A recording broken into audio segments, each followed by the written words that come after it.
নমস্কাৰ, কি কৰি আছে সকলোৱে? ভাত বনাব গ'লনে বাৰু আপোনালোকে? ময়ো ভাত বনাব আহিছোঁ এতিয়া। বেমাৰো হৈ আছে, বনাবই লাগিব। মা অকণমান আজি অসুস্থ হ'ল, মানে মাৰো জ্বৰ উঠিল, সেইটো কাৰণে ময়ে আজি ভাত বনাওঁ। এনেও জ্বৰ চৰ্দি হ'লে কি খাওঁ মানে জ্বলা টাইপ বস্তু খাব মন যায়, সেইটো কাৰণে আজি মই মাংস বনাম। কেনেকৈ বনাওঁ, কিহৰ সৈতে বনাওঁ আপোনালোকক দেখাই যাম। ভিডিঅ'টো চাই যাব শেষলৈকে।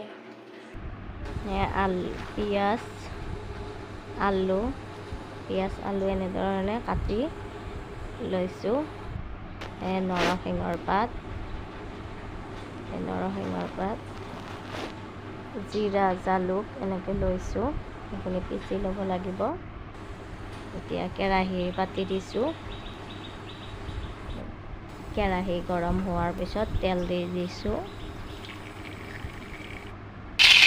তেল গৰম হোৱাৰ পিছত শুকান জলকীয়া, তেজপাত এনেকৈ দিছোঁ। এতিয়া পিঁয়াজ দি দিলোঁ। এতিয়া সেইখিনি অকণমান ভাজি লোৱাৰ পিছত ইয়াত জলকীয়া, আদা, নহৰু পিচি থৈ দিয়া দি দিলোঁ। তাৰপিছত মাংসখিনি দিলোঁ। সেইখিনি ভাজি লোৱাৰ পিছত এতিয়া নিমখ দি দিছোঁ।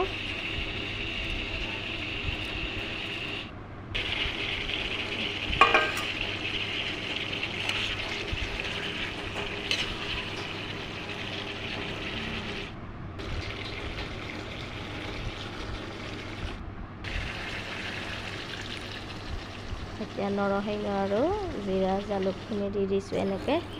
তাত অকণমান পানী দি দিলোঁ। এতিয়া আঞ্জা হ'বই আৰু উতলি আছে। আৰু এইটো চাইডে বনাইছোঁ দালি, মাংস। এতিয়া মাংস ৰেডি হৈ গ'ল খাব পৰা। দুপৰীয়াৰ সাজ আজি এনেকৈ মাংস,